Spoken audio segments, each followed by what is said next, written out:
और राजधानी दिल्ली के लालकोट में 2 नवंबर 2022 से लेकर 6 नवंबर 2022 तक छत्रपति शिवाजी महाराज का महानाट्य हो रहा है। राजधानी दिल्ली के लालकोट में हो रहे छत्रपति शिवाजी महाराज जी पर हो रहे महानाट्य में दूसरे दिन मुख्य अतिथि के तौर पर केंद्रीय पर्यटन मंत्री जी किशन रेड्डी और केंद्रीय राज्य मंत्री फग्गन सिंह कुलस्ते पहुंचे। कार्यक्रम की शुरुआत दीप प्रज्वलित से हुई। इस मौके पर केंद्रीय मंत्री जी किशन रेड्डी और मंत्री फग्गन सिंह कुलस्ते ने सुदर्शन न्यूज से खास बातचीत की।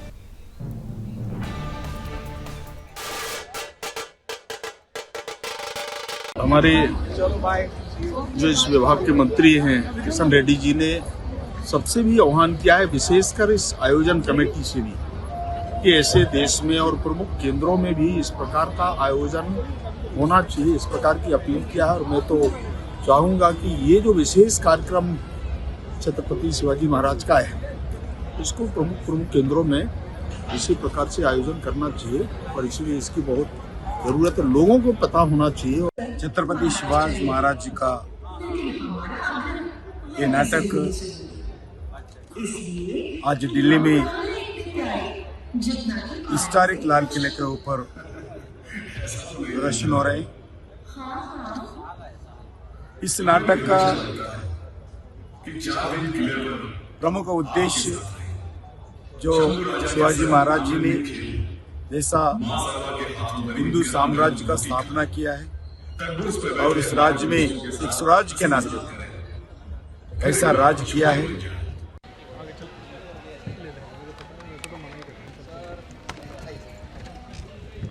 और महाराष्ट्र के तीर्थ क्षेत्र पंढरपुर में कार्तिकीय एकादशी के पर्व पर उप मुख्यमंत्री देवेंद्र फडणवीस और पत्नी अमृता फडणवीस ने पूजन अर्चन किया। इसी दौरान फडणवीस ने तीर्थ क्षेत्र पंढरपुर के विकास कार्य को लेकर अहम जानकारी देते हुए कहा कि जल्द से जल्द पंढरपुर में भी कॉरिडोर का निर्माण कराया जाएगा। आपको बता दें कि मंदिर में यह पारंपरिक पूजा राज्य सरकार की ओर से की जाती है। यह मंदिर एक बड़ा तीर्थ स्थल होने के साथ ही वारकरी संप्रदाय का भी केंद्र है।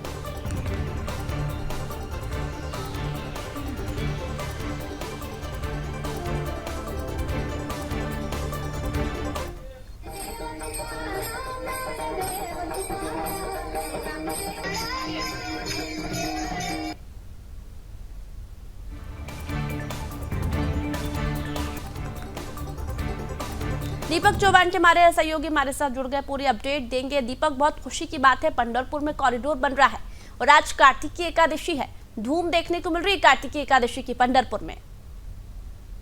बिल्कुल, जो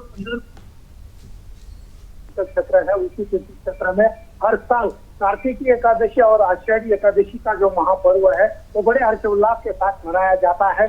जो आषाढ़ी एकादशी है उस आषाढ़ी एकादशी पर राज्य के मुख्यमंत्री महापूजा में शामिल होते हैं और ये जो कार्तिकी का जो एकादशी है उसमें राज्य के उप मुख्यमंत्री को ये मान दिया जाता है।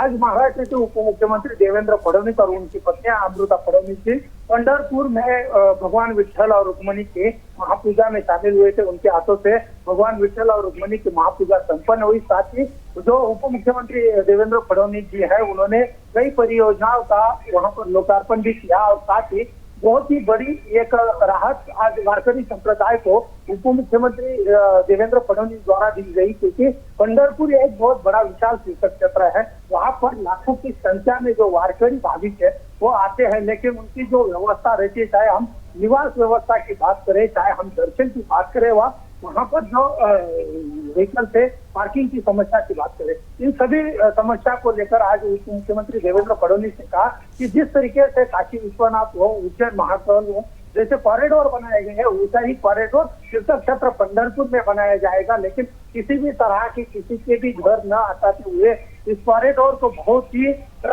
जो टेक्नोलॉजी है उसके साथ ये बनाया जाएगा। और साथ ही कई ऐसे परियोजनाएं जो तीर्थ क्षेत्र पंढरपुर विकास आराखड़ा के अंतर्गत आती है, उसके लिए करोड़ों रुपए का निधि का भी प्रस्तुत किया है। कल महाराष्ट्र राज्य की जो कैबिनेट की जो बैठक हुई उसी कैबिनेट की बैठक में कई तीर्थ क्षेत्र है उस तीर्थ क्षेत्रों को कॉरिडोर बनाने के लिए, जैसे कि वजीशा हम देखेंगे कि कुछ दिन पहले सुदर्शन न्यूज के प्रधान संपादक सुरेश चौहान के जी महाराष्ट्र की यात्रा पे थे। उन्होंने बाबा त्र्यंबकेश्वर का दर्शन किया था। उसी दर्शन के दौरान उन्होंने भी कहा था कि त्र्यंबकेश्वर एक बहुत ही भव्य नगरी है, उसी नगरी में भव्य कॉरिडोर होना चाहिए, जैसे कि काशी और उज्जैन में हुआ।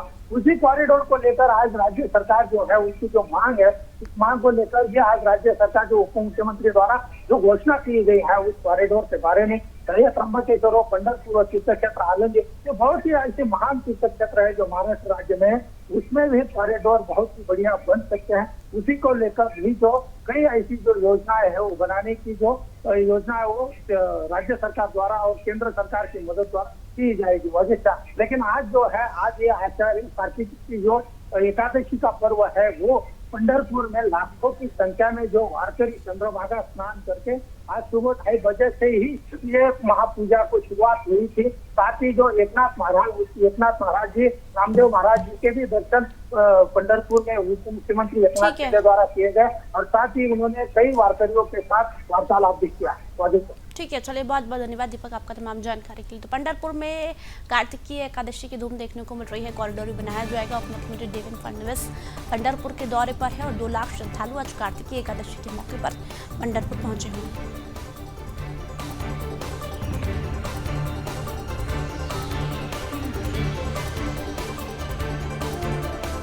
उत्तराखंड के उधमसिंह नगर में सितारगंज और किच्छा के बीच बड़ा गांव में बदमाशों और पुलिस के बीच मुठभेड़ की खबर सामने आई है, जहां गोली लगने से एक बदमाश जख्मी हो गया, जिसे समय रहते अस्पताल में भर्ती कराया गया।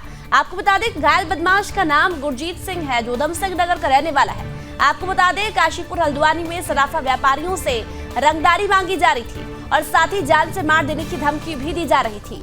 हालांकि पुलिस अधिकारी की तरफ से इस मामले पर कोई भी सूचना नहीं दी जा रही है।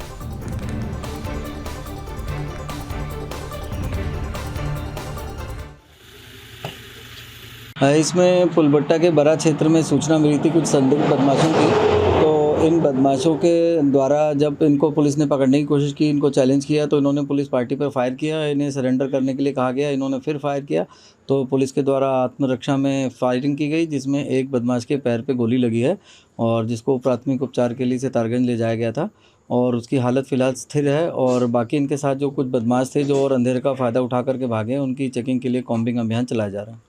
दिल्ली के मधुविहार में हिंदुओं के प्रदर्शन का मामला सामने आया है। यहां मधुविहार के एसएचओ कुमार संतोष के बयान पर बवाल हो गया है। दरअसल एसएचओ ने मंदिर के पुजारी से शनिदेव और हनुमान जी की प्रतिमा हटाने की बात कही थी, जिसको लेकर हिंदुओं में जबरदस्त आक्रोश है। लोगों का आरोप है कि एसएचओ कुमार संतोष RWO मंडावली पूर्वी स्कूल ब्लॉक में कहकर गए थे कि शनिदेव और हनुमान जी की मूर्ति को हटवा देंगे। साथ ही लोगों का कहना है कि हसनपुर डिपो पर अवैध मजार भी है, जिसको हटाने के लिए हाई कोर्ट ने भी आदेश जारी कर दिया। बावजूद इसके मजार अभी तक नहीं हटाई गई, लेकिन दूसरी ओर हिंदू विरोधी एसएचओ मंदिर हटाने की धमकियां दे रहे हैं। इस प्रकार दोगला रवैया हिंदू समाज सहन नहीं करेगा।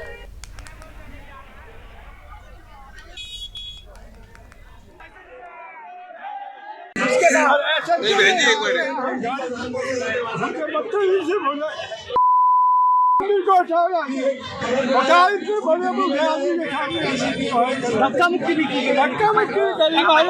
हमारी बहनों को, हमारे भाइयों को, साथियों को, सबको यहाँ गाड़ी दे रहा है। ये परिवार है मेरा, सब मेरे को कितना प्यार दे रहा है, लेकिन एसएचओ साहब की आंखों में यहाँ से जो मधुविहार थाने के एसएचओ हैं, 8 बजे हम लोग आरती कर रहे थे।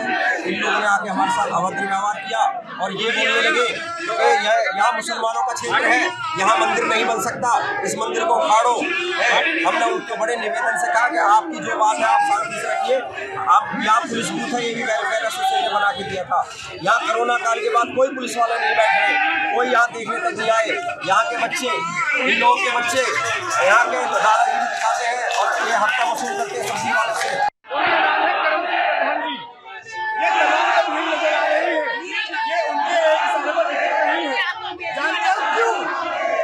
संतोष कुमार जो कि दिल्ली पुलिस का एसएचओ है, अपनी सीट पर बैठने वाला वो एसएचओ अपने कहने को भूल गया। वो यहाँ पर आकर यहाँ के प्रधान को गाली देते हैं और कहते हैं कि यहाँ से ये मंदिर हटा लो। अरे संतोष कुमार जी, कहाँ मर गए थे तुम जब बटपरगंज में वो मजार जिसका हाई कोर्ट से ऑर्डर हो चुके हैं तोड़ने के, तुमको मजार तो तोड़ी नहीं गई और यहाँ पर आकर कहते हो मंदिर को तोड़ देंगे। संतोष कुमार जी, ये मर्दानगी सिर्फ एक समुदाय के लिए क्यों? बीजेपी हिमाचल विधानसभा चुनाव के लिए आज अपना घोषणा पत्र जारी नहीं करेगी। पार्टी का मैनिफेस्टो अब 6 नवंबर को लॉन्च किया जाएगा। बीजेपी ने घोषणा पत्र जारी करने की डेट अचानक बदली है।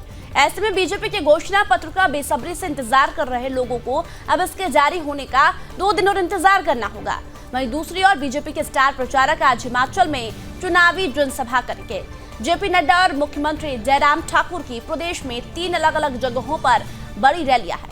नड्डा शिमला जिला के रोहरू और रामपुर में जनसभाएं करेंगे। वहीं मुख्यमंत्री जयराम ठाकुर नादौन और बड़सर में चुनावी रैलियों में भाग लेंगे। तो वहीं यूपी के सीएम योगी आदित्यनाथ भी कांगड़ा में हुंकार भरेंगे। हिमाचल में चंद दिनों में मतदान होने वाले हैं। सत्ताधारी पार्टी और विपक्ष के बीच जुबानी जंग अपने चरम पर पहुंच चुकी है। चुनावी रैलियों के शोर के जरिए राजनीतिक दल अपनी जीत की झंडा बरदारी करने में लगे हुए हैं। सत्ता पर काबिज बीजेपी ने स्टार प्रचारकों को जमीन पर उतार रखा है। राष्ट्रीय अध्यक्ष जेपी नड्डा से लेकर रक्षा मंत्री राजनाथ सिंह तक ने मोर्चा संभाल रखा है। जहां एक और बीजेपी अपने विकास के कामों को लेकर रिवाज बदलने का दावा ठोक रही है, तो वहीं कांग्रेस एंटी इनकम्बेंसी का हवाला देकर फिर से सत्ता हथियाने की जुगत में लगी है। दिल्ली का शिक्षा और स्वास्थ्य मॉडल लेकर आम आदमी पार्टी भी चुनावी रंग में फुल फ्लैश उतर चुकी है। बीजेपी के राष्ट्रीय अध्यक्ष जेपी नड्डा हिमाचल से ही आते हैं और इसलिए नड्डा ने जीत के लिए पूरा जोर लगा दिया है। नड्डा लगातार राज्य का दौरा करने के साथ ही बैठकें और रैलियां भी कर रहे हैं। राज्य में 1985 में बीजेपी सत्ता में लगातार 2 बार आई थी। इसके बाद से आज तक किसी भी पार्टी ने लगातार 2 बार सरकार नहीं बनाई, लेकिन बीजेपी अपने आंकड़ा। भाजपा के राष्ट्रीय प्रवक्ता और नागालैंड के सलाहकार श्री मनमोहन लुमो किकोन ने little flower higher secondary school Kohima के सांस्कृतिक उत्सव में शामिल हुए, जहां उन्होंने छात्रों का हौसला बढ़ाया। मनमोहन लुमो किकोन ने प्रशंसा करते हुए कहा कि little flower high school Nagaland के सबसे अच्छे स्कूलों में से एक के रूप में जाना जाता है। इस स्कूल ने कई जानी मानी हस्तियों को जन्म दिया है। यहाँ के छात्रों में जिम्मेदारी की भूमिका को देखा जा सकता है, जो हर छात्र में होना अत्यधिक महत्वपूर्ण है। जब देश में महामारी आई तो देश में काफी चीजें बदल गई थी और अत्याधुनिक तकनीक में भी काफी बदलाव आया था।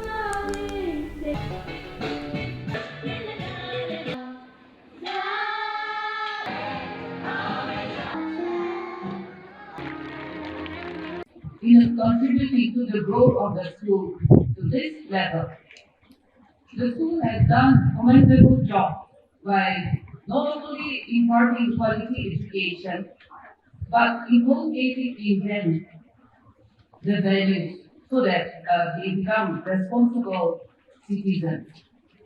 Over the years, the school has made its name in producing.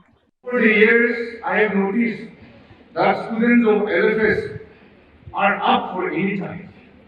The sky is the limit even for you. And please don't think I am patronizing. Please don't think that I am in any way insulting the school. I am just comparing the statistics. I am basing my speech on the available data. And I know and I am sure that these students who are here will prove me wrong. And I am here to tell you that you please prove us wrong. और छत्तीसगढ़ में महिलाओं के मुद्दों को लेकर Bharatiya Janata party प्रदेश की कांग्रेस सरकार के विरुद्ध आक्रामक हो गई है। आज भारतीय जनता पार्टी के महिला मोर्चा कार्यकर्ताओं के द्वारा रायपुर में राजभवन तक पैदल मार्च किया गया।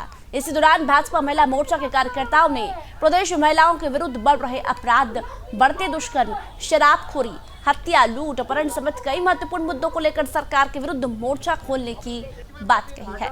साथ ही आने वाले दिनों में छत्तीसगढ़ के बिलासपुर में होने वाले बहतारी हुंकार रैली को लेकर बीजेपी ने सरकार के विरुद्ध आंदोलन करने का ऐलान किया है।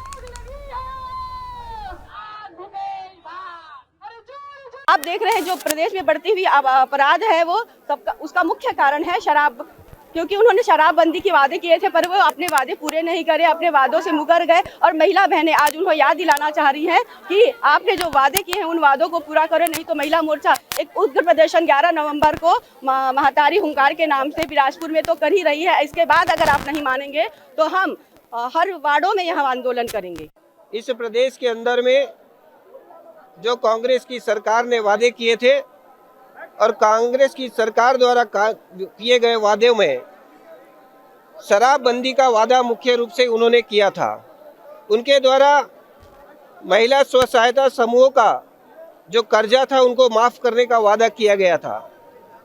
और जो इस प्रदेश में बढ़ते हुए अपराध और जो दुष्कर्म के मामले बढ़ रहे हैं, रोज हत्याएं हो रही है, नशाखोरी की आदतें बढ़ रही है, महिला इससे आंदोलित है और महिलाओं ने 11 नवंबर को बिलासपुर में बहुत बड़ा आंदोलन होगा, जिसमें हमारे राष्ट्रीय नेतृत्व से स्मृति ईरानी जी, केंद्रीय मंत्री जी भी वहां पर उपस्थित हो।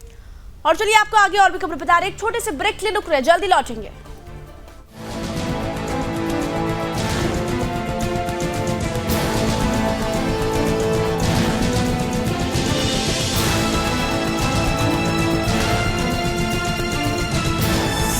आप देख रहे हैं सुदर्शन न्यूज।